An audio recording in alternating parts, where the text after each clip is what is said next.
Yo, what's good, everyone? This is your boy Strictly Gaming, and welcome to the channel. Today, I wanted to talk about the top 5 PlayStation 5 games that came out on the PlayStation 5.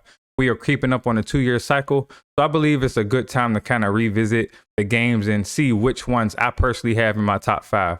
So with that being said, I hope you all enjoy this video. If you do, hit the like button, hit the subscribe button to support, and also hit the bell to be notified whenever I do upload any content. With that being said, you already know, man, let's just get into it. Starting off with number 5 on the list, Kenna Bridge of Spirits, one of my personal most anticipated titles that I played. The art style, the direction of the game, the story, the combat, all were pretty good in this game, along with the difficulty. I think this definitely caught a lot of people off guard with the difficulty in the game, especially if you were playing on Master Spirit difficulty, I believe. The thing about it was the art style kind of threw you off. It gave you like kiddie, have fun type of vibes. But when you booted that game up and you faced the first boss, at that point you was like, this game may be a little bit difficult, especially Corrupted Toro and things like that, boss fights as well. So yes, this was a very good game. The only cons I really had with this game was, and I know it's kind of contradicting because I say the combat was a good part of this title, but it lacked in some areas in the combat. It lacked a little bit of depth, and maybe because it was the indie title and it was their first title, so maybe the resources that they had access to, they had to cut some corners, so that's a possibility. But that was a con in the game. But I do believe there's going to be a sequel to this game. Ember Labs has way too much potential and way too much talent not to. So yeah, the combat, and I would have to say the cosmetics. I'm a big cosmetic person, and at the time of the release of this title, there was no cosmetic items. So ironically, there was an update that gave you cosmetic items. But of course, this comes at the time that I played the game and there wasn't any cosmetic items, So yes, that's the only cons I really have with this title. But outside of that, a phenomenal title to play. I definitely recommend this title. Coming in at number 4 on the list, Sifu.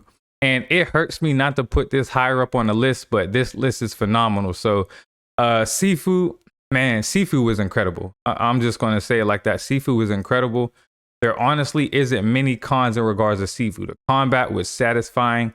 It was really just, and it's not a button smasher. That's personally what I really enjoy when it comes to games like Sifu, Ghost of Tsushima, and stuff like that. It's not just a button masher to where you can easily defeat your enemies. You actually have to think and strategize how you're going to approach different fights, approach different levels. Sifu had the club and it had the museum and things like that, right? And you really had to put in time in Sifu. There was no way you couldn't put in time to get better because you had to do multiple runs to permanently unlock skills.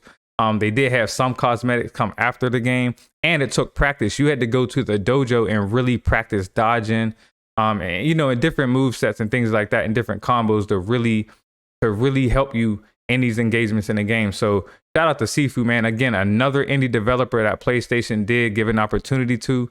And man, this was one of my favorite titles. And again, it kind of hurts not to put it farther up on the list, but the other games, I cannot drop down. I'm sorry. I simply can't drop down. So yeah, man, Sifu, another highly recommended title for me personally, especially if you're into the beat 'em up combat type of style that's not a button masher, into strategizing how you actually play the game. This is definitely the game for you. Also released on PC as well. So yes, Sifu, highly recommend. Number 3, Spider-Man Miles Morales. This is definitely a must-play game. And honestly, every game on this list is a must-play. That's why it's cracking my top 5. But let's be honest, it's Spider-Man. Come on. It's Spider-Man, and shout out to Insomniac. They are some dogs, man. They are working hard over there, and Spider-Man Miles Morales is definitely a gem. The story was fire. The graphical fidelity was amazing, along with the gameplay loop, the open world, beautiful open world in New York. And also you have to really touch on the most important part when it comes to these games is the combat. The combat was very in-depth, and I really loved it. And I'm not even a trophy hunter, but shout out to Insomniac again, because they are really good in regards to implementing trophies in their games. It's not tedious. They don't have some crazy trophy that takes a crazy amount of time to get. They actually reward you for playing the game and enjoy playing it. So definitely have to have Miles Morales on my list. Again, man, it's a beautiful title. The story had me in my feelings at the end. I'm not going to sit here and lie to you. So yeah, this come on, Miles Morales had to crack the list. We already know this. But yeah, I definitely highly recommend Miles Morales on PS5. It's on PS4 also, but I would definitely recommend playing it on PS5. So with that being said, yeah, highly recommend. Coming in at number 2 on my list is Returnal. This was a must-have. We already know this. The combat, the gameplay, the graphics, the movement, the boss fights, the biome creativity. It's everything in this game truly was phenomenal. You always know when a game has something special when it's timeless, because you can literally, you can come back to this game 2 years from now, 3 years from now, and still play it like it just released. Right. So this is definitely one of my favorite titles, man. The only issues I personally had with it were the glitches at the beginning of at the release of the title. The problem was, to progress, you have to get through certain parts of the biome, and there was doors locking and things of that nature. I had like a corrupted save issue to where all of my data was lost, so I had to start the game over again. And for those who follow me on Twitter, you all know I expressed my feelings and my anger in regards to Returnal and its issues they had at launch. And I'm still working on the platinum trophy, which brings me to my next issue at Returnal, which is the RNG. I don't understand. For the sake of me, I do not understand developers putting RNG elements into trophy hunting the games. It's so stupid to me. I'm sorry. It's just, to me, it's just dumb. That's the only reason I don't have the platinum, is because of literal glitches and the RNG and trophies. So yes, super frustrating with that part. But again, it doesn't, I just love the game, because that aside, the gameplay loop is just, again, it's timeless, man. So this was a game I truly enjoy. I still play to this day, and I recommend this to anyone. It is a difficult title to play. You have to take your time with it and be patient in regards to learning the gameplay loop to actually get further in the game.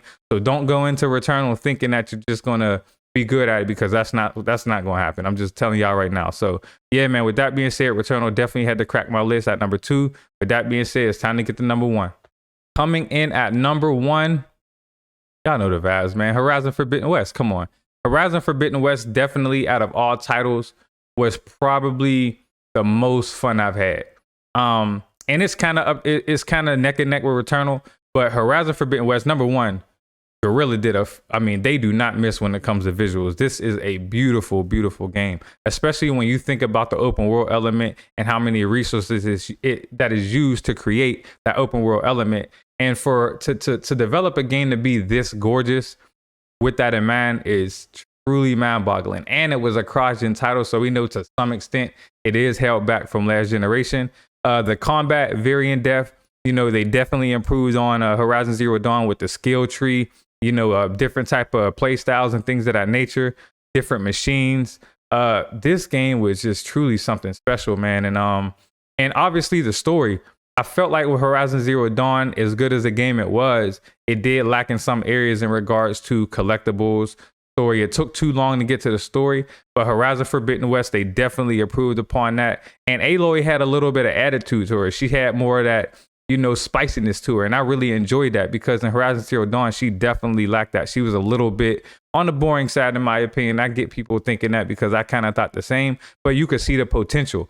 And for Horizon Forbidden West, again, they improved on pretty much everything in regards to Zero Dawn.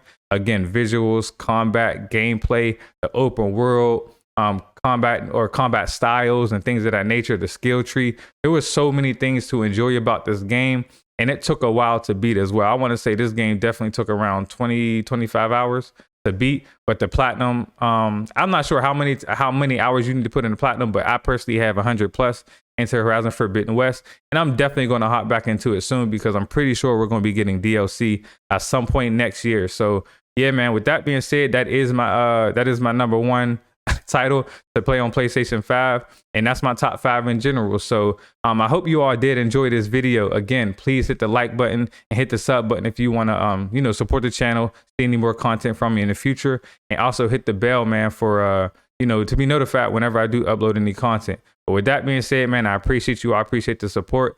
Everyone have a lovely day. It's your boy Strictly Gaming, and we out.